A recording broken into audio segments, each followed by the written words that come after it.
I call to order the Planning Commission regular meeting, April 7th, 2026, Cape Charles Civic Center, 500 Tazewell Avenue. Roll call, please. Clark. McDonald present. Newman present. Ashworth present. Holloway present. Wright present. Graham is present. We have a quorum. Can we all stand for a moment of silence? It's followed by the pledge.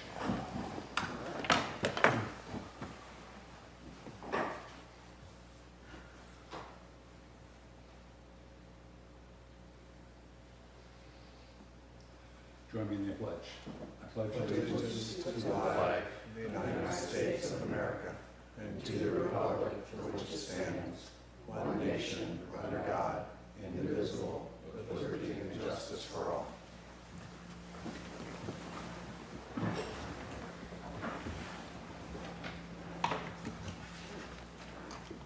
Does anyone object to approval of the consent agenda? Hearing none, the consent agenda is approved by common consent. Public hearings.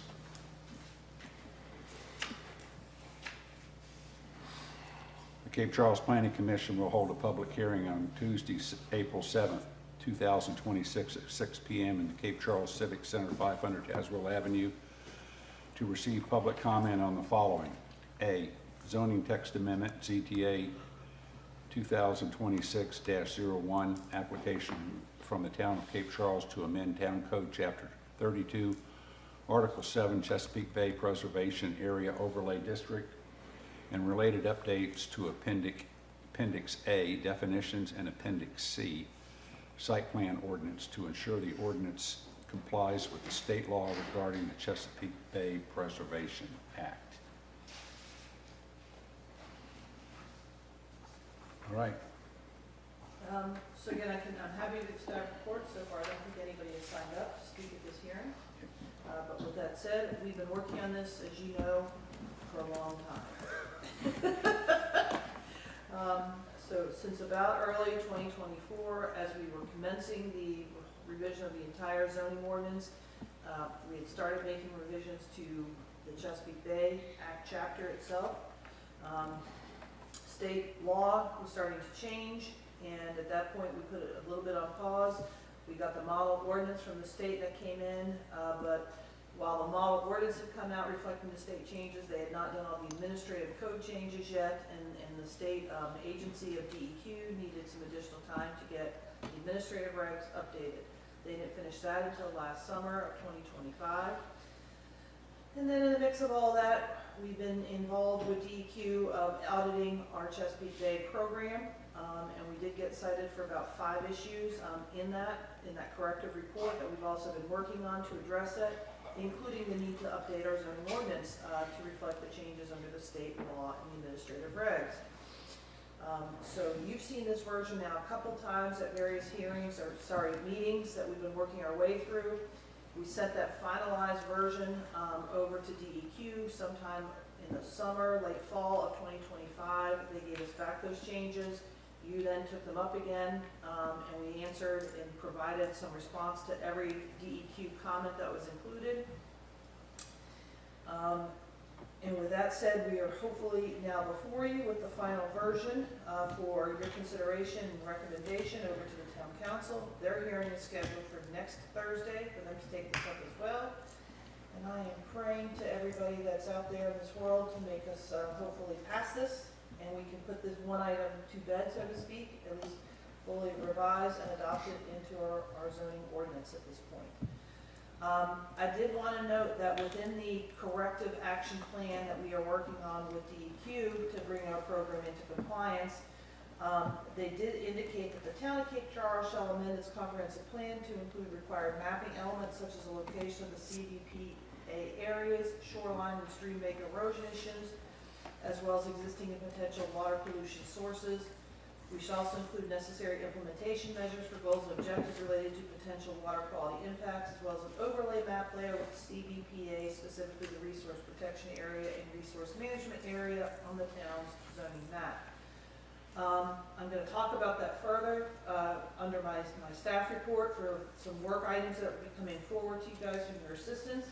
But I did want to give you an update on some of the mapping requests in particular. We are in close to finalizing the contract with the county to jump into their GIS contract software. And we will have access, of course, to all of their layers that they have right now, which they host all of the property records for the county, including the town. We are getting pricing for them to map very town-specific layers for us, which will include the RPA, RMA mapping areas as well, based upon the revised definition of the RPA and RMA that is in this proposed ordinance that hopefully will be adopted here next week. And so that is what this third-party consultant will be doing their mapping from that point of view. Because right now we have basically hand-drawn maps that are sitting on our website. That one is a hand-drawn, one was a digitized version that was done by the county for the town more than 15 years ago. So we like to really get the CVPA, RPA, and RMA areas mapped a little more effectively to reflect our shoreline today, and using the definition that we have in our updated ordinance to that effect. So I just want to let you know we are working as hard as we can to get the GIS stood up for the town for the first time. Yay! And yes, we're going to have lots of sub-layers that will be town-specific. We're really excited about when that comes online. But the RPA and RMA will get addressed, and we'll be able to check that off of our compliance issues with the state as well. So that gives you the broad strokes of this, unless you have any specific questions for me for this public hearing. Comments, discussion?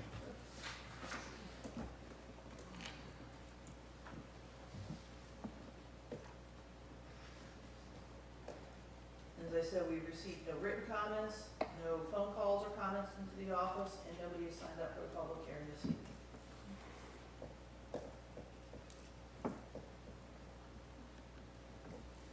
There's no comments or comments that somebody want to make a motion to close the public hearing? Motion to close the public hearing? Second. Okay, so we have a motion and a second to close the public hearing.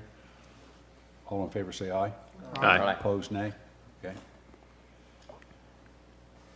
All right.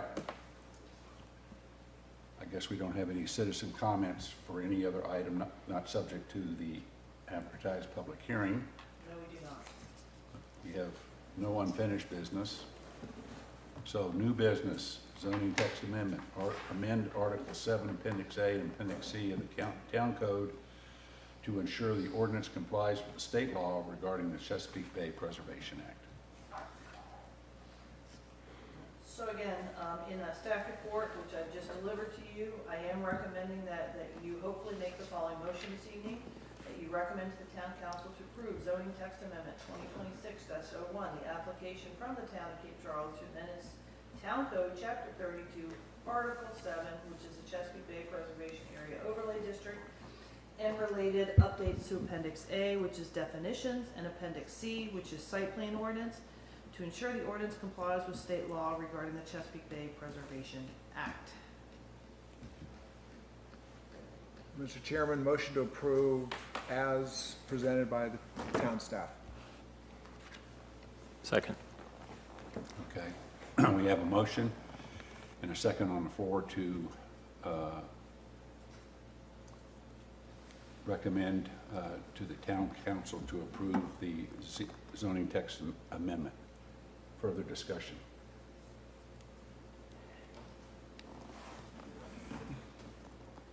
Okay, ask the question. All in favor, say aye. Aye. Opposed, nay. Ayes, carry it. All right, standing staff reports. Okay. It has been a while since I've given you one of these, so I apologize that I haven't been able to do these more timely. Every month we've had a meeting, but we've been doing a lot of work in the office. So with that said, I've given you updates from December, January, February, and March. And so from the subdivision side of my job, I've approved a lot line vacation for 614 Peach in the Historic District. I've approved a revised preliminary plat for Village F1, which was originally submitted and approved for 77 single-family dwelling lots. It's now been amended in that preliminary plat revision to 67 single-family dwelling lots, And one parcel will have 5 condominium buildings. Each building will be 65 feet tall and consist of 5 stories, with the first story for parking, and the remaining 4 stories will house 2 units per floor, with a total of 40 condominium residential dwellings. Said approval was contingent upon revised submission of construction drawings regarding revised road serving the condominium buildings to accommodate the increased fire response lanes and the fire hydrants, and rework the parking area in front of the condo buildings. Thus, the total number of units for Village F1 will now be at 107 dwelling units. I've also approved a preliminary plat for Fairways Section 2, Phases 4 through 7, and Section 3, Phases 2, which is known as the Commons, and that's lots 29A through 29D and 32A through 32D. And then lastly, I've approved a recombination final plat for Fairways Parcel P-1A, which is also known as the Commons, Lot 7A through 7C. Any questions on the subdivision work? The first sub-bullet, Yes, the 65-foot height. yes. It's by right. That is by right That's in by the, right. in the Accomack Plantation PUD, In the PUD. which is the Bay Creek PUD ordinance, yes. Okay, thank you. Have you gotten any follow-up on the fire lanes and parking and things like that that you requested? I don't have the revised construction drawings in from them yet. Yes, they've agreed to them and as to what they have to do, the number of fire hydrants that have to be there, for all of that Village F1, and the concentrated location of 2 additional units down at that southern end where the, so I guess it's really, yeah, the southern end, where the condo buildings will be located. So they still need to provide that to me at this point. I just haven't gotten them in yet. I know they feel they're getting close. They have provided me some additional filings into the office of trying to move to a final plat.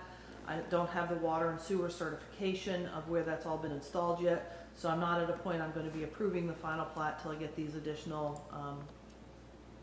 confirmation of utility infrastructure that's gone in and the revised drawings. So, and again, those drawings were done in concert with the building official, and definitely in terms of the requirements as it relates to the fire lanes in the road system and the hydrant requirements based upon capacity and being, you have to have so many of those fire hydrant capacities within so many feet of each of these units, so.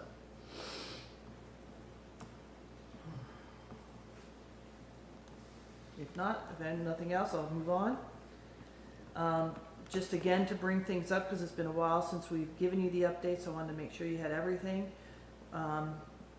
I wasn't sure I'd ever update you on the public hearing that was held in October regarding an application from Martin Mayer for variance from Article 3, Section 3.2 of the Cape Charles zoning ordinance to allow for a rear deck to extend 1.5 feet into the side setback and 5 feet into the rear setback, and said application was approved by the BZA. We then held another hearing on December 9 at the BZA regarding an appeal on a zoning determination letter denying an STR on a houseboat in the harbor. Said appeal was denied, and the BZA upheld my zoning determination letter. And then a public hearing is scheduled for April 14th at 9 a.m. to discuss an exception to the Chesapeake Bay Act application at 165 Sunset Boulevard. Any questions on BZA work? I will say as an aside, Is that last one you just mentioned, that's the one that's coming up, right? yes, that's the one that's coming up next Tuesday at 9 a.m.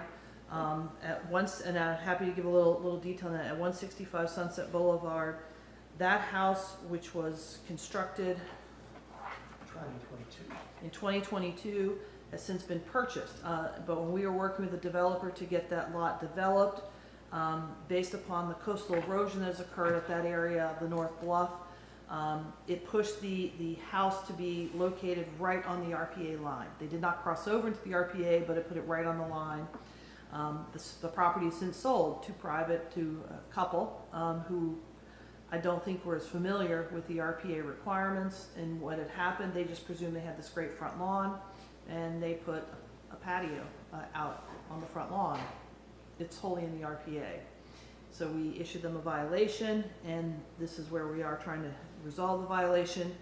They wanted to petition to request a variance to see if they could keep the patio. It's not a very large one, and it's just stones that's down on the ground. They have indicated in their application plan that they will do enhanced plantings to offset the loss of the patio square footage for direct rainfall and drainage into the Chesapeake Bay Act RPA area. So that is what the hearing is about on next Tuesday.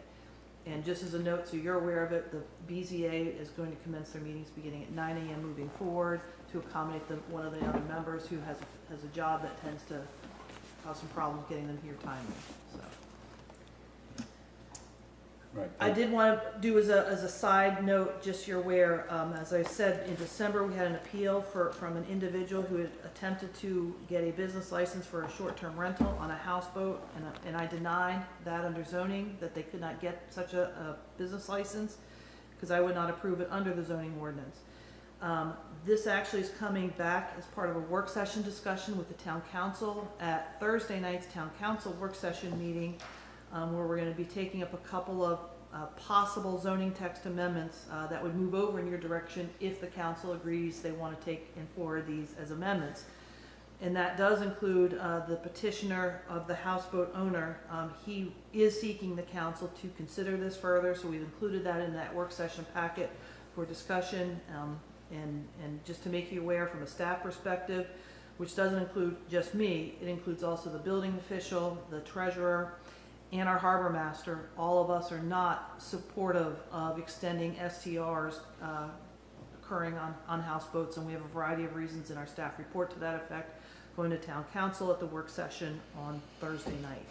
So I just wanted to make you aware of that as well. You're welcome to come to that meeting too. So you didn't tell them the real reason that houseboat is in the harbor district, right? What's the real reason? It's in the harbor It district. is. It is in the harbor district, which is why I did not. Which requires commercial Right. on the lower level and residential above. That's correct. And we have two of them over there now, Hook at Harvey, and then the Cape Charles Yacht Center has that one next to the Coast Guard station.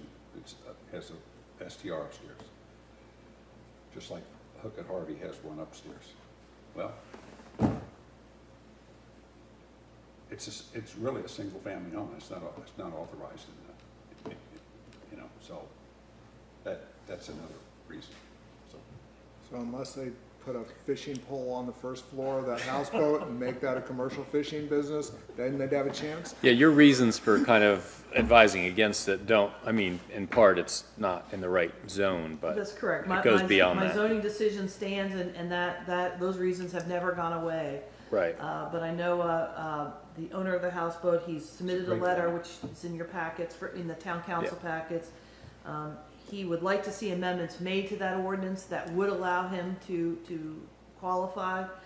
We are not supportive of that. So, but I'm making you aware as planning commission, town council may feel differently, and we do have some other proposed changes to the STR ordinance and some other zoning text amendments that's going to town council on Thursday that, assuming they find some of them favorable, will be moving back out in your direction to public hearing. You'll get to see them at some point, yes.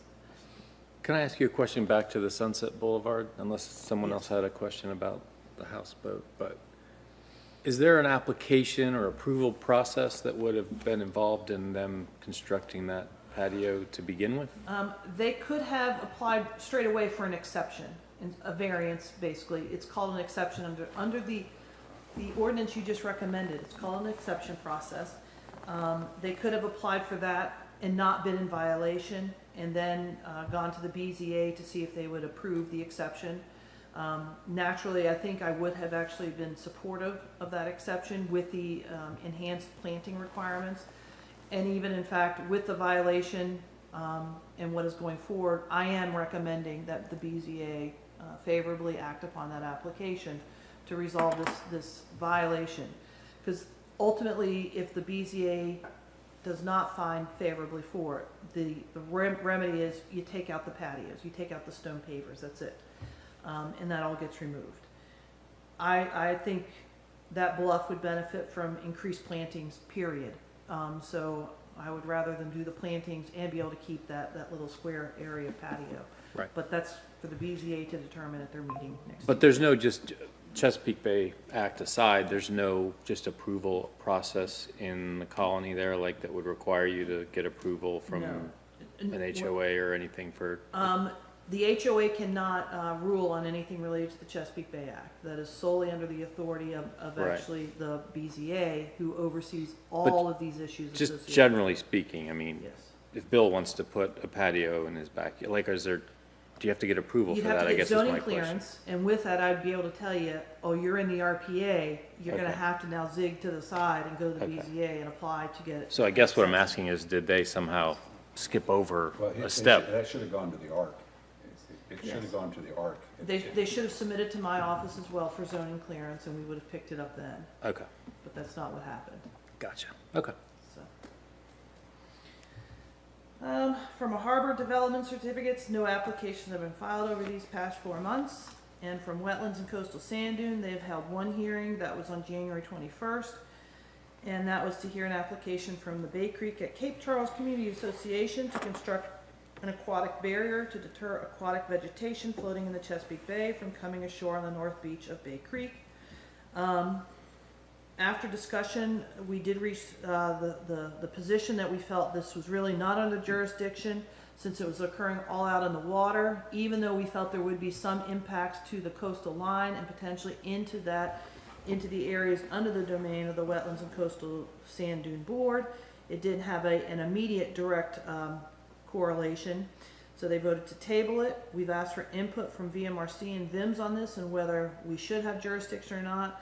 They have not advanced any such query to us at this point. VMRC and VIMS is right now is responding to the VMRC application that is still pending from the HOA for this project in whole. So they are trying to resolve the state application more so than the local questions we have raised. So with that said, there's nothing further that the Wetlands Board will be doing. We're just going to let it continue to monitor and move its way through the VMRC state public process. Moving on, Town Council.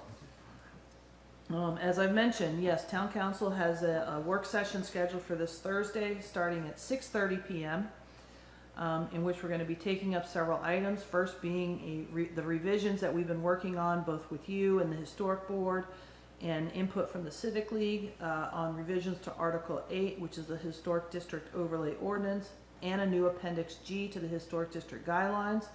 That details out routine maintenance work that would require no permits versus minor work, which would require approval and a permit that is done by my office, my position of zoning administrator, versus major work, which does require a review and approval by the Historic District Review Board.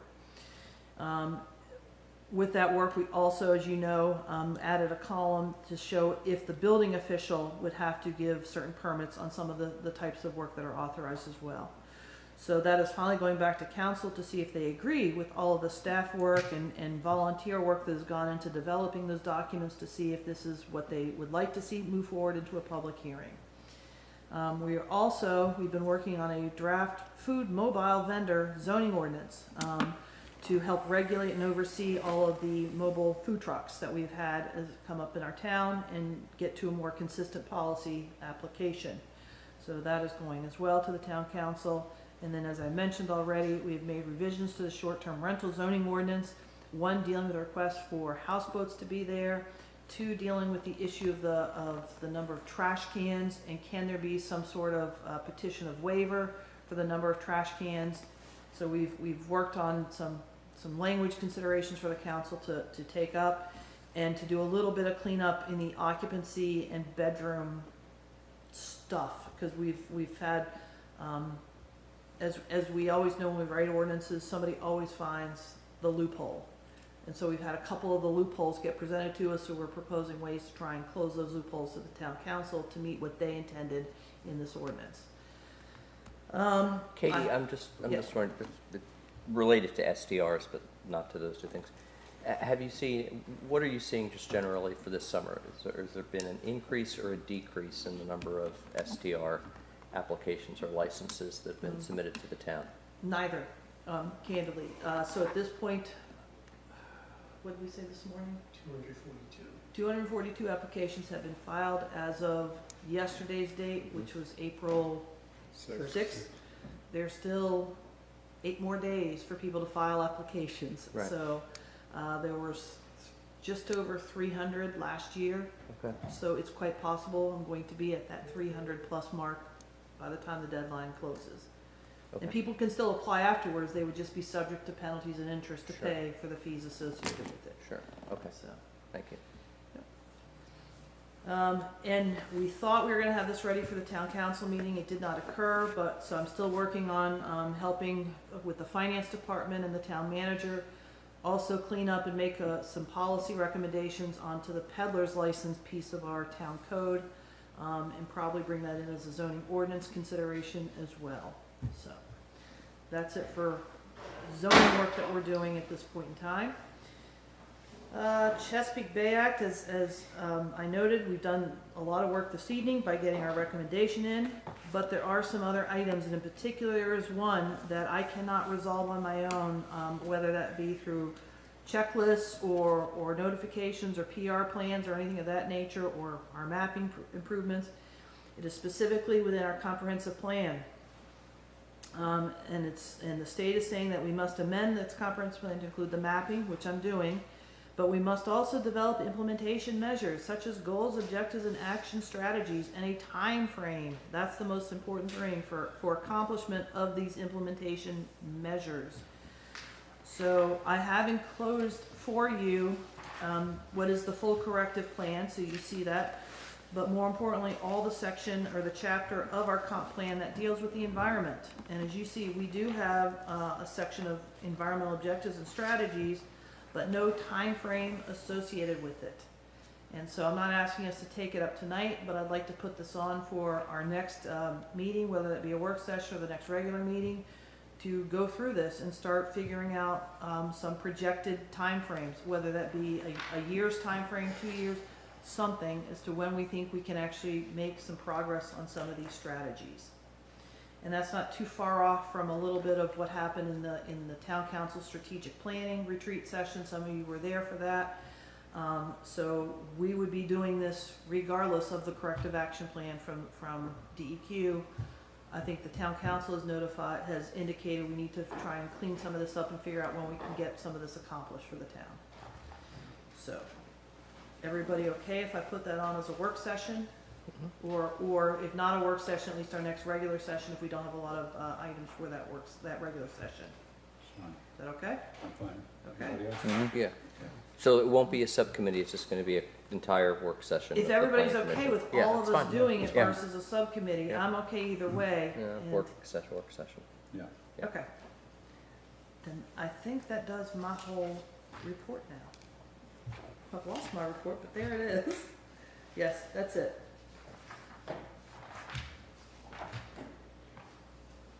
All right.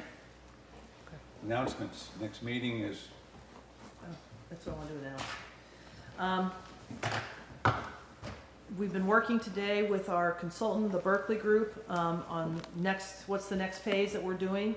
It is the community sessions that we're planning for the next round of that. Because as you know, for those on the project management team, we've done some work at this point. We have some info we'd now like to share with the community at large, both with what streetscape could look like, types of building materials, building types, some of the development patterns that might be seen on the parcel. I think we've divvied it up into 3 areas, what some green space could look like, things of that nature. So we are going to be holding a community session. It is not a formal meeting being dictated here in this room. The idea is we're going to have panels available for the community to walk through, see, comment on these panels. And so we are going to align this to occur on Friday evening and on Saturday mid-morning during the Love Run weekend of April 24th and 25th. Weather being in our favor, we will have a tent down in Strawberry Plaza, Square, what's it called? Strawberry Plaza. Strawberry Plaza, thank you. So on that Friday evening from 4 to 6 o'clock, we will have that community session. The advertisement of that will be happening over the next week as we're getting all that PR out the door. And we also will then host it again on Saturday, the 25th. And I think that's going to run from 10 to 12, which should align to the end of the Love Run and the award ceremony they do in Strawberry Plaza. We should have lots of people in town available, be able to walk through our tent and comment on all the panels that we have. Those on the project management team, you should have received an email today with what those panels are going to look like at this point. Jack will be getting that posted to our website here in the next day or so as well, so it'll be available publicly, but it will be there on those 2 days to hopefully garner a lot of input from visitors and residents back in town for this great spring event. So, sorry for divulging, I just wanted to throw that into upcoming stuff happening. Now I'm done, Bill. Thank you. Any other announcements from anybody? If not, the next meeting is May 5th, will be a work session. Cinco de Mayo. Yep, Cinco de Mayo. Do I have a motion to adjourn? Motion to adjourn. Second. All in favor, say aye. Aye. Opposed? Told you. Thank you all.